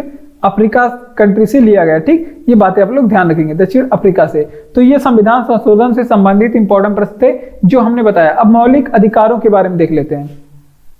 मौलिक अधिकार जिसे मूल अधिकार भी बोला जाता है। अगर आपसे पूछे कि मूल अधिकार ये संविधान के किस भाग में है, तो भाग पूछेगा मूल अधिकार, तो भाग 3 से में। अगर आपसे पूछे किस देश में, किस देश से इसे लिया गया है, तो ये आप लोग बताएंगे कि मौलिक अधिकार जो है ये अमेरिका के संविधान से लिया गया है। कहाँ के, अमेरिका के संविधान से। अगर आपसे पूछे कि मौलिक अधिकार जो है, मौलिक अधिकार ये जो है किस अनुच्छेद से लेकर के किस अनुच्छेद तक है, तो ये आप लोग ध्यान रखेंगे। ये मौलिक अधिकार आपसे पूछे किस अनुच्छेद, तो ये 12 से 35 तक है। किससे, 12 से 35 तक आपका मौलिक अधिकार है। ठीक, ये बातें आप लोग ध्यान रखेंगे। तो इतनी बातें आप लोग ध्यान रखेंगे। और अगर आपसे पूछे कि पहले कितने मौलिक अधिकार थे हमारे पास, वर्तमान समय, आप लोग वर्तमान का याद रखिए, पहले का छोड़िए। वर्तमान समय हमारे पास कितने मौलिक अधिकार हैं, तो ये आप लोग बताएंगे 6 मौलिक, सॉरी 6 मौलिक अधिकार है। पहले 7 थे, अब 6 मौलिक अधिकार थे। ये सही है, 6। ठीक, इतनी बातें आप लोग ध्यान रखेंगे। तो इसका रिवीजन कर लेते हैं, गलती हो जा रहा था। तो देखिए, मौलिक अधिकारों में संशोधन कौन करता है। मौलिक अधिकारों में संशोधन की बात करें तो संसद के पास राइट है मौलिक अधिकारों में संशोधन करने का। ठीक, अब बात कर लेते हैं, अगर आपसे पूछे कि संशोधन के बारे में, संविधान संशोधन, जो कि आप लोग कई बार सुने होंगे कि ये संविधान संशोधन पूछा गया है कि भाग किस में है, तो भाग 20 में। किस अनुच्छेद में, तो 368 में। ये सारे प्रश्न एग्जाम में पूछे गए हैं। कहां से लिया गया, तो दक्षिण अफ्रीका कंट्री से लिया गया है। और मूल अधिकारों के बारे में आप लोग को क्या ध्यान रखना है, अगर आपसे पूछे कि मूल अधिकार किस भाग में है, तो भाग 3 में। लिया कहां से गया है, तो अमेरिका से लिया गया है। और किस अनुच्छेद में, तो अनुच्छेद 12 से 35 तक है। और वर्तमान समय में कितने हमारे पास मौलिक अधिकार हैं, तो 6 तरह के मौलिक अधिकार हैं। ठीक, 6 तरह की हमारे पास स्वतंत्रता है। ठीक, और बात कर लेते हैं, अगर आपसे पूछे कि इसको मैग्ना कार्टा भी कहा जाता है। प्रश्न कि भारत का प्रथम विधिक अधिकारी कौन होता है? तो भारत के जो पहले विधिक अधिकारी होते हैं वो हमारे महान्यायवादी होते हैं। कौन है? महान्यायवादी। महान्यायवादी। तो इसका जो है जवाब आप लोग लिखेंगे कौन है? महान्यायवादी हैं। इसका जवाब आप लोग लिखेंगे। अब महान्यायवादी अगर आपसे पूछे कि इसका पद किस अनुच्छेद में, महान्यायवादी का पद किस अनुच्छेद में है, तो ये आप लोग ध्यान रखेंगे अनुच्छेद 76 में। ठीक, ये बातें आप लोग ध्यान रखेंगे। अगर आपसे पूछे कि इनका जो है महान्यायवादी के बारे में, तो इनकी नियुक्ति, महान्यायवादी के संबंधित प्रश्न जो आपके एग्जाम में बन सकते हैं उनको हम लोग पढ़ लेते हैं, जो आपके इंपॉर्टेंट होगा उत्तर प्रदेश पुलिस री एग्जाम के लिए, और ये यूपी पुलिस में यूपी पुलिस के लिए इंपॉर्टेंट होगा। पॉलिटी से प्रश्न है, और ये भी मौलिक अधिकार वाला भी पॉलिटी से प्रश्न था। बलवंत पंचायती राज व्यवस्था भी पॉलिटी से प्रश्न था। ठीक, तो आप अगर पुलिस वगैरह का एग्जाम दे रहे हैं तो उसमें पॉलिटी एक अहम भूमिका निभाता है। ठीक, बात कर लेते हैं प्रथम विधिक अधिकारी कौन होता है? तो महान्यायवादी। ये बातें आप लोग ध्यान रखेंगे। अनुच्छेद 76 के बारे में ध्यान रखेंगे। अब बात कर लेते हैं कि भारत के पहले विधिक अधिकारी कौन थे। अगर आपसे पूछे कि भारत के पहले न्यायवादी की नियुक्ति कौन करता है, ये पहले बताइए। तो न्यायवादी की नियुक्ति के बाद बात करें तो राष्ट्रपति इनकी नियुक्ति करता है। कौन राष्ट्रपति नियुक्ति करता है? और इनका कार्यकाल अगर आपसे पूछे कि राष्ट्रपति के प्रसाद पर्यंत पे होता है, किसमें? राष्ट्रपति के प्रसाद पर्यंत पे इनका कार्यकाल होता है, या फिर राष्ट्रपति के इच्छा अनुसार। अगर आप प्रसाद पर्यंत नहीं समझ पा रहे हैं तो राष्ट्रपति के इच्छा अनुसार इनका कार्यकाल होता है। अब बात कर लेते हैं महान्यायवादी के बारे में। अगर आपसे पूछे कि भारत के पहले महान्यायवादी कौन थे, तो एमसी सीतलवाड़ थे। कौन थे? एमसी सीतलवाड़ थे भारत के पहले महान्यायवादी। अगर आपसे पूछे कि भारत में वर्तमान समय में महान्यायवादी कौन है, वर्तमान समय में महान्यायवादी कौन है, तो ये भी आप लोग ध्यान रखेंगे कौन है? आर वेंकट रमणी। कौन है? आर वेंकट रमणी हैं वर्तमान समय भारत के महान्यायवादी। ये बात आप लोग ध्यान रखेंगे, आर वेंकट रमणी। और क्या क्या चीजें देख लेते हैं। जैसे अगर आपसे पूछे कि महान्यायवादी अगर आप बनना चाहते हैं तो आपकी योग्यता कितनी होनी चाहिए? महान्यायवादी के बनने के लिए योग्यता तो सुप्रीम कोर्ट के जो मुख्य न्यायाधीश होते हैं उनके बराबर योग्यता होनी चाहिए। किसके बराबर? सुप्रीम कोर्ट के मुख्य न्यायाधीश होने के कितना योग्यता रहना चाहिए, तब आप लोग महान्यायवादी बन सकते हैं। तो इसका रिवीजन चलिए कर लेते हैं। अगर आपसे पूछे कि भारत का प्रथम विधिक अधिकारी कौन होता है, तो भारत का पहला विधिक अधिकारी महान्यायवादी होता है। कौन? महान्यायवादी।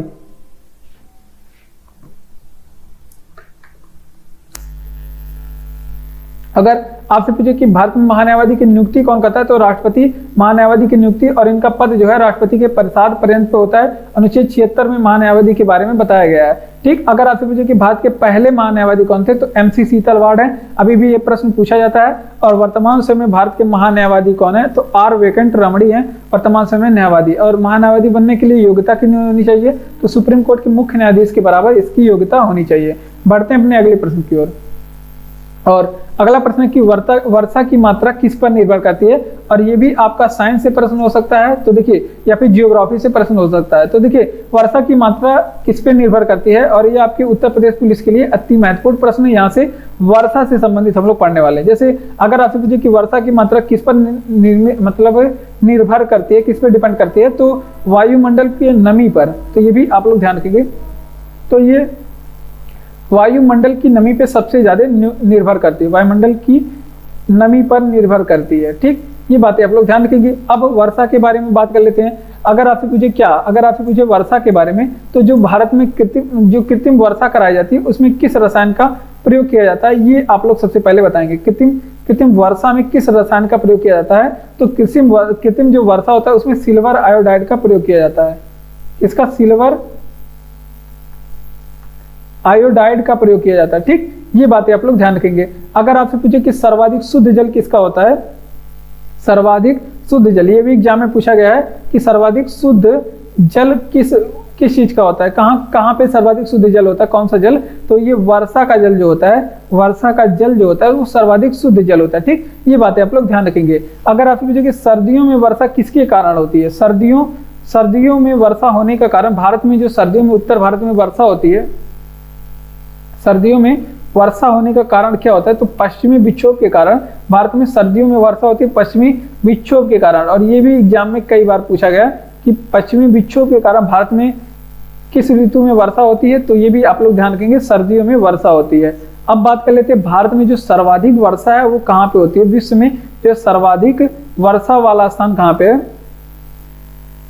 विश्व में सर्वाधिक वर्षा कहाँ पे होती है, तो ये भी आप लोग ध्यान के मासीन राम में होती है। कहाँ पे? मासीन राम में विश्व में सर्वाधिक वर्षा, और ये कहाँ पे है? मेघालय में। ठीक, मासीन राम के मेघालय भारत में सबसे ज्यादा वर्षा होती है। तो ये चीजें थी जो आपके वर्षा से संबंधित थी, ये आप लोग ध्यान रखेंगे। तो देखिए वर्षा की मात्रा किस पर निर्भर करती है, तो वायुमंडल की नमी पे वर्षा की मात्रा निर्भर करती है। तो ये बातें आप लोग ध्यान रखेंगे। अगर आपसे पूछे कि कृत्रिम वर्षा किसकी वजह से होता है, तो सिल्वर आयोडाइड की वजह से कृत्रिम वर्षा होता है। सर्वाधिक शुद्ध जल की बात करें तो वर्षा का जल जो होता है सर्वाधिक शुद्ध जल होता है। ठीक, सर्वाधिक शुद्ध जल माना जाता है। कृत्रिम वर्षा में प्रयोग सिल्वर आयोडाइड का करते हैं। ठीक, सिल्वर आयोडाइड का प्रयोग कृत्रिम वर्षा में करते हैं। सर्दियों में वर्षा होने के कारण भारत में पश्चिमी विक्षोभ होता है, इसके वजह से भारत में सर्दियों में वर्षा होती है। और सर्वाधिक वर्षा जो है मासीन राम के मेघालय में होती है। भारत में सर्वाधिक वर्षा मासीन राम के मेघालय में। संयुक्त राष्ट्र की स्थापना कब हुआ था, तो ये आप लोग ध्यान रखिए। संयुक्त राष्ट्र संघ है जिसे यूएनओ बोलते हैं शॉर्ट फॉर्म में, और इसकी स्थापना जो है 24 अक्टूबर 1945 को हुई थी। कब? 24 अक्टूबर 1945 को। संयुक्त राष्ट्र संघ से इंपॉर्टेंट प्रश्न हजारों बार पूछे गए हैं। अगर आपसे पूछे कि इसका हेडक्वार्टर कहाँ पे, तो न्यूयॉर्क में। कहाँ पे? न्यूयॉर्क में। क्या क्या प्रश्न पूछे गए? न्यूयॉर्क कहाँ पर पड़ता है? अमेरिका में। अगर आपसे पूछे कि संयुक्त राष्ट्र संघ में सदस्यों की संख्या कितनी है, कितने सदस्य देश हैं, तो इसमें सदस्य देश हैं 193। कितने? 193 सदस्य देश हैं। और 100 नवीनतम सदस्य देश अगर आपसे पूछ ले, नवीनतम सदस्य देश कौन सा है, तो नवीनतम सदस्य देश इसका दक्षिणी सूडान है। कौन है? दक्षिणी सूडान है। ठीक, ये बातें आप लोग ध्यान रखेंगे। अब अगर आपसे पूछे कि इसके महासचिव कौन है, संयुक्त राष्ट्र संघ के महासचिव कौन है वर्तमान समय में? महासचिव, महासचिव ये वर्तमान समय का आप लोग बताएंगे।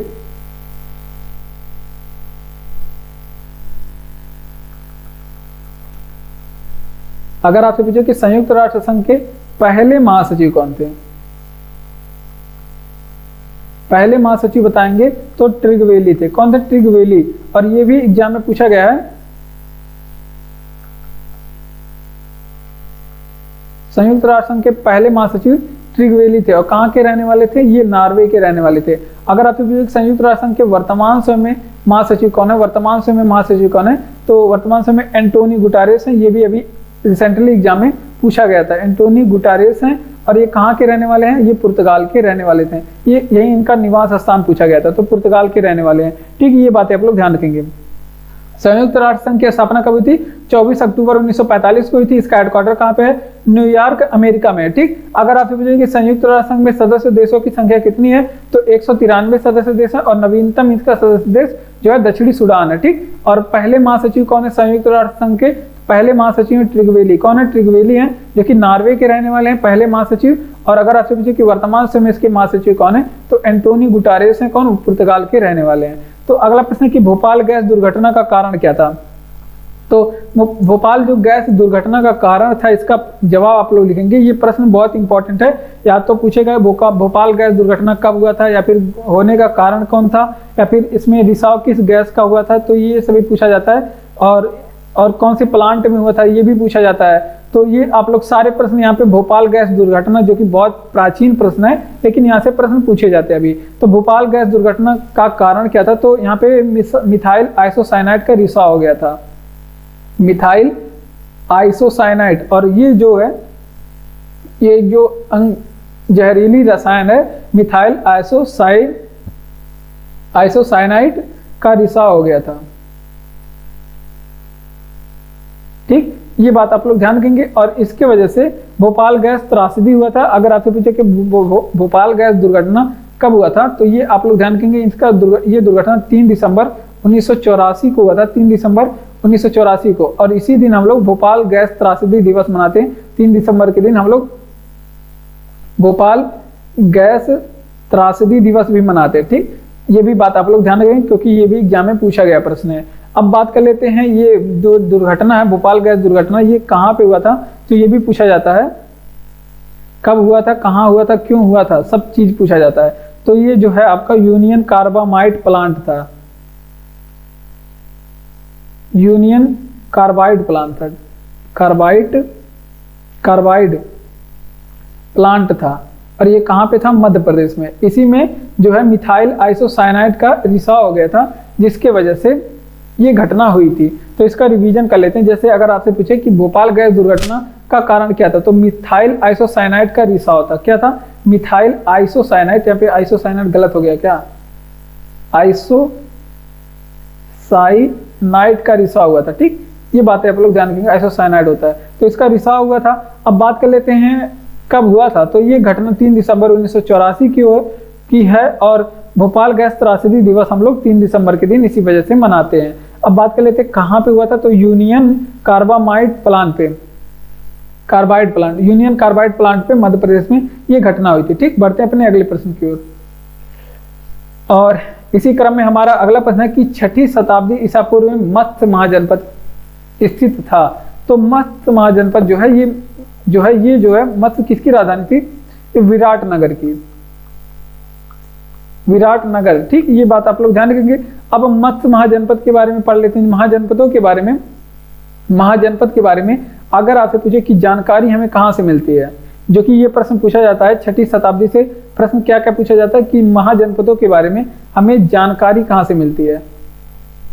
अगर आपसे पूछे कि किस बौद्ध ग्रंथ से मिलती है अगर जानकारी के बारे में, अगर बौद्ध ग्रंथ का सोर्स पूछता है तो आप लोग बताएंगे बौद्ध ग्रंथ के अंगुत्तर निकाय से इसकी जानकारी मिलती है। कहाँ से, अंगुत्तर निकाय से इनकी जानकारी मिलती है। अगर आपसे पूछे इसकी जानकारी मिलती है। और महाजनपदों के बारे में अगर आपसे पूछे कि जैन धर्म में कहाँ से जानकारी मिलती है, जैन धर्म में कहाँ से जानकारी मिलती है, जैन धर्म के किस ग्रंथ से मिलती है, तो ये आप लोग बताएंगे कि इसे भगवती सूक्त से इसके बारे में जानकारी मिलती है। कहाँ से, भगवती सूक्त से बारे में इसके बारे में जानकारी मिलती है। तो इतनी बातें आप लोग ध्यान रखेंगे।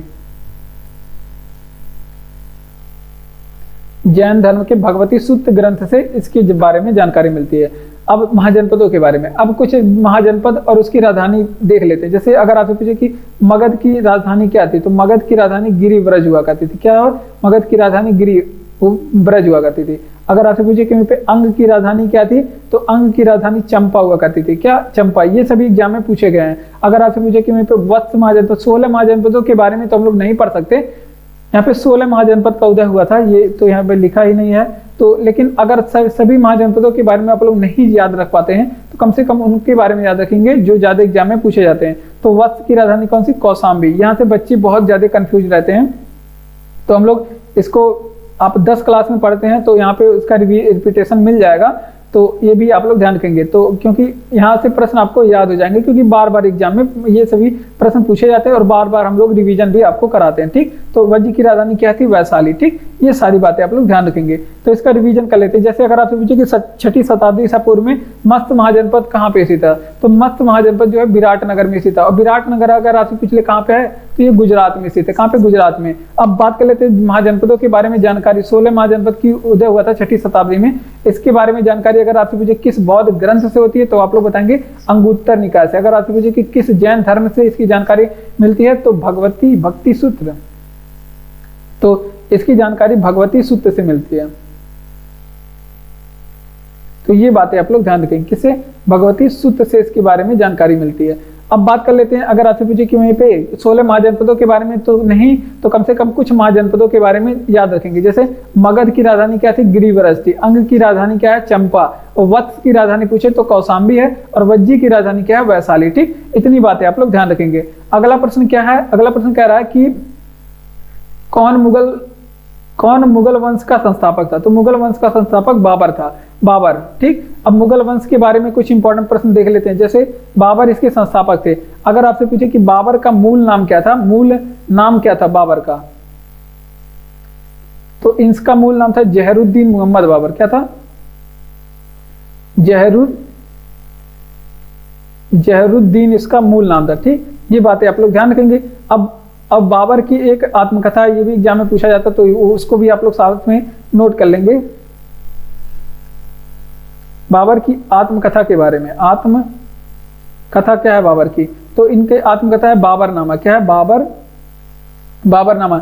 चूंकि आत्मकथा है तो इसे बाबर ने खुद लिखा है, और ये पूछा जाता है कि ये किस भाषा में है, तो ये बहुत बार इंपॉर्टेंट प्रश्न है, पूछा गया है, तुर्की भाषा में इसे लिखा गया है। ठीक, ये बातें आप लोग ध्यान रखेंगे। और बाबर के बारे में अगर आपसे पूछेगा, अगर आपसे यहाँ पे क्या पूछ सकता है, अगर आपसे पूछेगा कि बाबर का जन्म के बारे में पूछ सकता है कि बाबर का जन्म बताइए कहाँ पे हुआ था, तो इनका जन्म फरगना में होता है। कहाँ पे, फरगना में इनका जन्म हुआ था। फरगना मध्य एशिया में पड़ता है, यहाँ पे इसका जन्म हुआ था, जन्म। ठीक, और बाबर के बारे में एक इन्होंने युद्ध लड़ा था जिसका नाम है खानवा का युद्ध। खानवा का युद्ध, ये इसका बहुत ही फेमस युद्ध है। खानवा का युद्ध हजारों बार एग्जाम में यहाँ से प्रश्न पूछा गया है। अगर आपसे पूछे खानवा का युद्ध कब लड़ा गया था तो 1527 में लड़ा गया था। अगर आपसे पूछे कि किसके बीच में लड़ा गया था तो ये बाबर के बीच में और वर्सेस किसके बीच में, बाबर वर्सेस किसके बीच में, राणा सांगा के बीच में, राणा सांगा के बीच में, और जिसमें विजय किसकी हुई थी, बाबर की विजय हुई थी। तो इतनी बातें आप लोग ध्यान रखेंगे। तो देखिए मुगल वंश का संस्थापक कौन था, तो मुगल वंश का संस्थापक बाबर था। और बाबर का मूल नाम क्या था, तो जहरुद्दीन इसका मूल नाम था। और इनकी एक आत्मकथा है जिसका नाम क्या है, बाबरनामा। और ये पूछा जाता है कि कई बार कि इसे किसने लिखा था और क्यों, कब लिखा था, तो ये लिखे थे तो बाबर ने। और किस भाषा में लिखे थे ये भी पूछा जाता है, तो तुर्की भाषा में इसे लिखा गया था। ठीक, अगर आपसे पूछे कि इनका जन्म कहाँ पे होता है बाबर में, तो बाबर का जन्म फरगना में हुआ था। ये है, ठीक, फरगना में हुआ था। खानवा का युद्ध 1527 में लड़ा गया था और बाबर वर्सेस राणा सांगा के बीच में लड़ा गया था। अगला प्रश्न है कि जौनपुर राज्य का अंतिम शासक कौन था। तो जौनपुर बहुत ही इंपॉर्टेंट प्रश्न है, यही पूछा जाता है जौनपुर से बारे में कि अंतिम शासक कौन था, ये तो पूछा ही गया है। और पूछा जाता है कि इसकी स्थापना किसने की थी। ठीक, ये सारे प्रश्न पूछा जाता है। ठीक, अगर बात करते हैं जौनपुर राज्य का अंतिम शासक कौन था, तो हुसैन शाह था। कौन था, हुसैन शाह था इसका अंतिम शासक। और इन्हें आगे चल के पराजित कौन कर देता है, इन्हें पराजित कर देता है आगे चल के बहलोल लोदी। कौन कर देता है, बहलोल लोदी कर लेता है। ठीक, इनको पराजित कर लेता है। और जो है ये आपका जौनपुर है, इसका विलय किसमें कर लेता है, इसका विलय आगे चल के बहलोल लोदी किसमें कर लेता है, दिल्ली सल्तनत में। जो जौनपुर है इसका विलय आगे चल के किसमें, बहलोल लोदी कर लेता है, दिल्ली सल्तनत में। ठीक, ये बातें आप लोग ध्यान रखेंगे।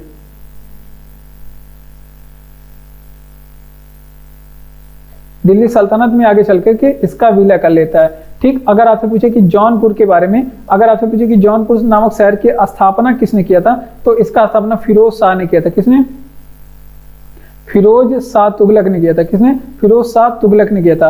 अगर आपसे पूछे कि जौनपुर को और किस नाम से जाना जाता है, इसका अन्य नाम बताइए, जौनपुर का अन्य क्या नाम है, तो इसको सिराज ए हिंद भी कहा जाता है, या फिर पूर्व का सिराज भी कहा जाता है। पूर्व का सिराज इसे बोला जाता है, जौनपुर को पूर्व का सिराज बोला जाता है, या फिर सिराज ए हिंद भी बोला जाता है। ठीक, तो ये दोनों चीजें आप लोग ध्यान रखेंगे, सिराज ए हिंद भी जौनपुर को बोला जाता है। तो ये थे आपके लिए इंपॉर्टेंट प्रश्न उत्तर प्रदेश पुलिस के लिए। जौनपुर का अंतिम शासक कौन था, तो हुसैन शाह था। जौनपुर का अंतिम शासक कौन था, हुसैन शाह। इसे आगे चल के बहलोल लोदी ने पराजित कर दिया था। और फिर जौनपुर का जो विलय है वो दिल्ली सल्तनत में हो गया था। कहाँ पे, दिल्ली सल्तनत में। और जौनपुर की स्थापना पूछे तो फिरोज शाह ने किया था जौनपुर की स्थापना। और इसका अन्य नाम क्या था जौनपुर का, तो इसे पूर्व का सिराज भी बोला जाता है। तो ये भी एग्जाम में पूछा गया कि पूर्व का सिराज या फिर सिराज ए हिंद किस शहर को बोला जाता है, तो जौनपुर को बोला जाता है। तो इतनी बातें आप लोग यहाँ से ध्यान रखेंगे। अगर आपसे पूछे कि 9 नंबर का प्रश्न है, अगर आपसे पूछे कि भारत का सर्वाधिक गहराई वाला बंदरगाह कौन सा, पारादीप बंदरगाह। कौन सा, पारादीप बंदरगाह है। यहाँ पे पारादीप के लिखिए, पारादीप। और पारादीप बंदरगाह कहाँ पे है, तो ये भी बात आप लोग ध्यान रखेंगे, उड़ीसा में है।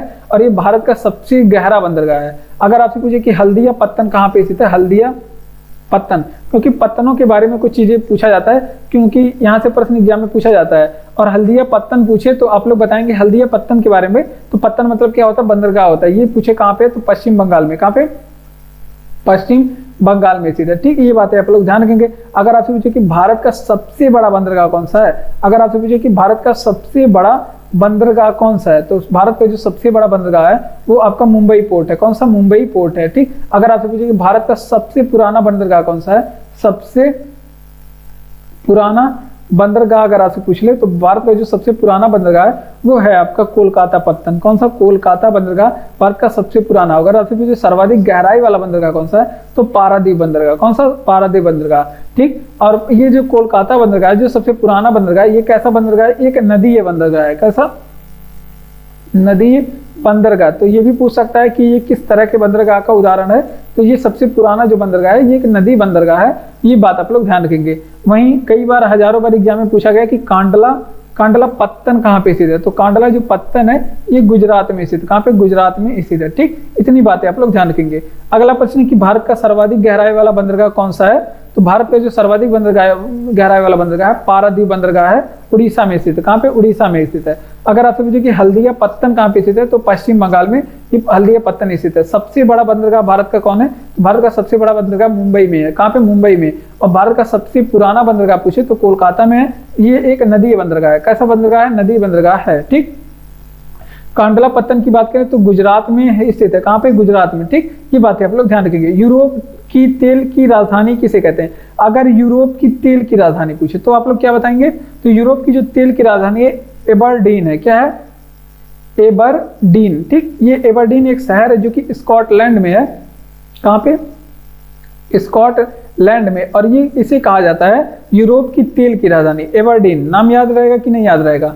तो आप लोग इसे याद रखेंगे क्योंकि ये इंपॉर्टेंट प्रश्न है। अगर आपसे पूछे कि पॉम आयल की नदी किसे कहा जाता है? पॉम आयल रिवर किसे कहा जाता है? तो पॉम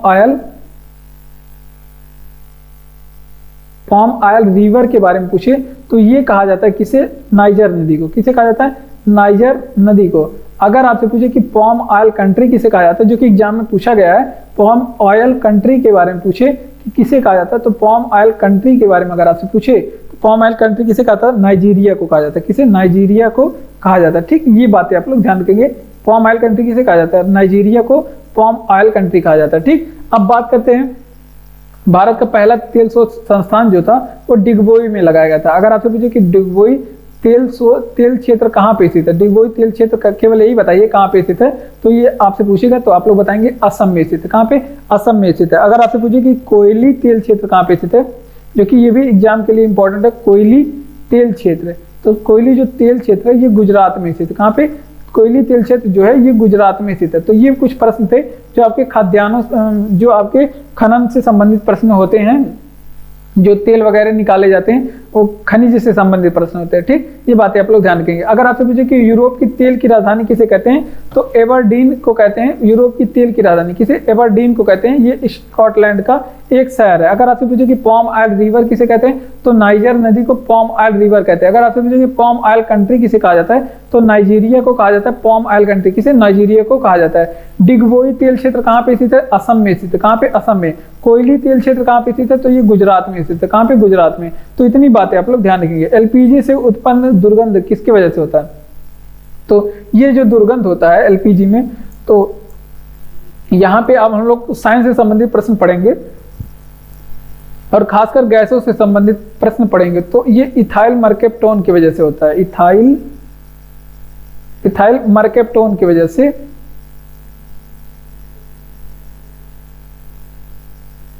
इथाइल मर्केप्टोन के कारण इसमें गैस दुर्गंध आते हैं। अगर आपसे पूछे कि अभी हमने बताया थोड़ी देर पहले एलपीजी में कौन कौन सी गैसें पाई जाती है, किन गैसों का मिश्रण होता है, तो ये ब्यूटेन एंड प्रोपेन गैस का मिश्रण होता है। किसका? ब्यूटेन एंड प्रोपेन गैस का मिश्रण होता है। ठीक, ये बातें आप लोग ध्यान रखेंगे। ब्यूटेन एंड प्रोपेन गैस का मिश्रण होता है। अगर आपसे पूछे कि कुछ और चीजों में, जैसे अगर आपसे पूछे गैसों के बारे में, सीएनजी में कौन सी गैसें होती हैं, या फिर अगर आपसे पूछे कि बायोगैस में कौन सी गैसें होती है, सीएनजी या फिर बायोगैस में कौन सी गैसें पाई जाती है, तो इसमें गैस होती है कौन सी? मीथेन गैस होती है। कौन सी? मीथेन गैस पाई जाती है। अभी हमने थोड़ी देर पहले बताया। अगर आपसे पूछे कि ओजोन गैस का फार्मूला बताइए, ओजोन गैस का फार्मूला अगर आपसे पूछे तो O3 होता है। ये आप लोग ध्यान रखेंगे। अगर आपसे पूछे कि ओजोन गैस का माप किस में करते हैं, तो डॉप्सन में इसका माप करते हैं। ये हजारों बार एग्जाम में पूछा गया है। अगर आपसे पूछे कि पेट्रोल का माप किस में करते हैं, पेट्रोल का माप किस में करते हैं, तो ये ऑक्टेन नंबर में मापते हैं। किसमें? ऑक्टेन नंबर में इसका माप करते हैं पेट्रोल का। ठीक, अब बात कर लेते हैं आगे। अगर आपसे पूछे कि लॉफिंग गैस किसे कहते हैं, लॉफिंग गैस, अभी थोड़ी देर पहले मैंने बताया लॉफिंग गैस, क्योंकि यहाँ पे रिवीजन भी किया जाता है बहुत तगड़ा तरीके से, तो इस वजह से हम लोग यहाँ पे रिवीजन करेंगे कि नाइट्रस ऑक्साइड को लॉफिंग गैस कहते हैं। ठीक, ये बातें आप लोग ध्यान रखेंगे। नाइट्रस ऑक्साइड को लॉफिंग गैस फार्मूला क्या होता है, N2 हमने बताया था, 1000 बार एग्जाम में पूछा गया है, ये भी आप लोग ध्यान रखेंगे। देखिए एलपीजी सिलेंडर से उत्पन्न गैस जो होती है इथाइल मर्केप्टोन की वजह से होती है। किसकी वजह से? इथाइल मर्केप्टोन की वजह से। जबकि अगर आपसे पूछे कि एलपीजी में कौन कौन सी गैसें होती हैं, तो इसमें ब्यूटेन और प्रोपेन नामक गैसें पाई जाती है। अब कुछ चीजें, जैसे लॉफिंग गैस में लाफिंग गैस को क्या कहते हैं, इसे नाइट्रस ऑक्साइड बोलते हैं, नाइट्रस ऑक्साइड बोलते हैं, और इसमें N2O इसका सूत्र होता है। ठीक, अगर आपसे पूछे कि पेट्रोल CNG में कौन कौन सी गैस होती है या फिर बायोगैस में, तो इसमें मीथेन गैस पाई जाती है। ठीक, अगर आपसे पूछे कि ओजोन गैस का फार्मूला क्या होता है, O3, माप किस में करते हैं, डॉप्सन में। अगर आपसे पेट्रोल का माप किस में करते हैं, तो ऑक्टेन नंबर में पेट्रोल का माप करते हैं। ठीक, बढ़ते हैं अपने अगले प्रश्न की ओर। और अगला प्रश्न हमारा 10 नंबर का, कह रहा है कि भारत का सबसे विशालतम हिमनद कौन सा है। तो हिमनद जिसे ग्लेशियर बोलते हैं, तो भारत का सबसे विशालतम ग्लेशियर है जिसे सियाचिन ग्लेशियर, सियाचिन ग्लेशियर है। और सियाचिन ग्लेशियर कहाँ पे, लद्दाख राज्य में है। और ये ग्लेशियर के बारे में बात करें तो ये बर्फ के चट्टान होते हैं, बर्फ के ऐसे पूरा पठार टाइप का होता है, ये इसे हिमनद कहते हैं। ठीक, ये बातें आप लोग ध्यान रखेंगे। और ये कहाँ पे है, जो सियाचिन ग्लेशियर, अगर आपसे पूछे कि कहाँ पे स्थित है, कैसे है, तो ये लद्दाख में है, ये आप लोग ध्यान रखेंगे। लद्दाख एक पर्वत श्रेणी पाई जाती है जिसे कहते हैं काराकोरम पर्वत श्रेणी, तो इसी में स्थित है, काराकोरम पर्वत श्रेणी में स्थित है। ठीक, काराकोरम पर्वत श्रेणी में। अब आगे बात कर लेते हैं, अगर आपसे पूछे कि ऑपरेशन मेघदूत कहां पे चलाया गया था, ऑपरेशन मेघदूत जो कि एग्जाम में पूछा गया है कि ऑपरेशन मेघदूत कहां पे चलाया गया था, तो ये आपके वहीं पे सियाचिन ग्लेशियर लद्दाख में चलाया गया था, सियाचिन ग्लेशियर। और ये कब चलाया गया था ऑपरेशन मेघदूत, ये बहुत ज्यादा इंपॉर्टेंट है, 1948 में चलाया गया था। अब किसके किसके बीच में भिड़ंत हुई थी, तो ये भारत और पाकिस्तान के बीच में भिड़ंत हुई थी। किसके बीच में, भारत और पाकिस्तान के बीच में ही मामला था, पाकिस्तान के बीच में मामला था। बेटा और पापा भिड़े थे। ठीक, बेटा और पापा भिड़े थे, तो भारत और पाकिस्तान के बीच में मामला था। और बात कर लेते हैं, अगर आपसे पूछे कि वहीं पे गंगोत्री ग्लेशियर कहाँ पे है, गंगोत्री एंड यमुनोत्री दोनों आप लोग नोट करेंगे, यमुनोत्री ग्लेशियर कहाँ पे, तो ये दोनों के दोनों ग्लेशियर कहाँ पे, गंगोत्री और यमुनोत्री दोनों के दोनों हिमाचल प्रदेश में, उत्तराखंड में, सॉरी। अगर आपसे पूछे गंगोत्री ग्लेशियर कहाँ पे है, तो आप लोग क्या बताएंगे, उत्तराखंड में स्थित है। अब बात कर लेते हैं, अगर आपसे पूछे कि जेमू ग्लेशियर कहाँ पे है, जेमू ग्लेशियर के बारे में बताइए कहाँ पे है, तो ये ग्लेशियर आपका कहाँ पे है, लद्दाख में। कहाँ पे, लद्दाख, सॉरी ये तो सिक्किम में है। ये ग्लेशियर कहाँ पे है, सिक्किम में। मुझे थोड़ी सी नींद आ रही है, इसकी वजह से यहाँ पे कुछ गलतियां हो जा रही हैं, तो कोई बात नहीं, गलती नहीं होगा। देखिए, भारत का सबसे विशालतम हिमनद कौन सा है, और ये जियोग्राफी से प्रश्न है, और ये उत्तर प्रदेश पुलिस एग्जाम के लिए इंपॉर्टेंट प्रश्न है। देखिए, भारत का सबसे विशालतम ग्लेशियर जो है सियाचिन ग्लेशियर है। कौन है, सियाचिन ग्लेशियर। और सियाचिन ग्लेशियर स्थित कहाँ पे, लद्दाख में काराकोरम पर्वत श्रेणी में ये स्थित है। काराकोरम रेंज में ये आता है, वहाँ पे बहुत सारे बाल्टोरा, बियाफो, हिस्पद, सियाचिन, ये सभी ग्लेशियर उसमें पाए जाते हैं। तो देखिए, ऑपरेशन मेघदूत के बारे में बात करें तो सियाचिन ग्लेशियर पे चलाया गया था, ये भारत और पाकिस्तान के बीच में हुआ था। 1948 की ये घटना है, 48 की घटना है। और कुछ ग्लेशियरों के बारे में, जैसे गंगोत्री ग्लेशियर कहाँ पे, उत्तराखंड में। जेमू ग्लेशियर कहाँ पे, सिक्किम में है। ठीक, ये बातें आप लोग ध्यान रखेंगे। वायु की गति मापने के लिए एमिनोमीटर का प्रयोग करते हैं। देखिए, यहाँ पे साइंस से प्रश्न है, यहाँ से साइंस से और पॉलिटी से ज्यादा प्रश्न, हिस्ट्री से ये सभी प्रश्न ज्यादा यहाँ पे देखे गए होंगे, क्योंकि ये सारे इंपॉर्टेंट प्रश्न आपके एग्जाम के लिए पूछे जाते हैं। ठीक, आपके एग्जाम में पूछे जाते हैं। देखिए, वायु की गति की माप किस में करते हैं, तो इसकी माप करते हैं एमिनोमीटर में। एनीमोमीटर में वायु की गति की माप करते हैं। ठीक, ये बातें आप लोग ध्यान रखेंगे। अब अगर आपसे पूछे कि वायु की दिशा की माप किस में करते हैं, वायु की दिशा की माप हम लोग किस यंत्र से करते हैं, तो वायु की दिशा की माप हम लोग विंड वेन मीटर से करते हैं।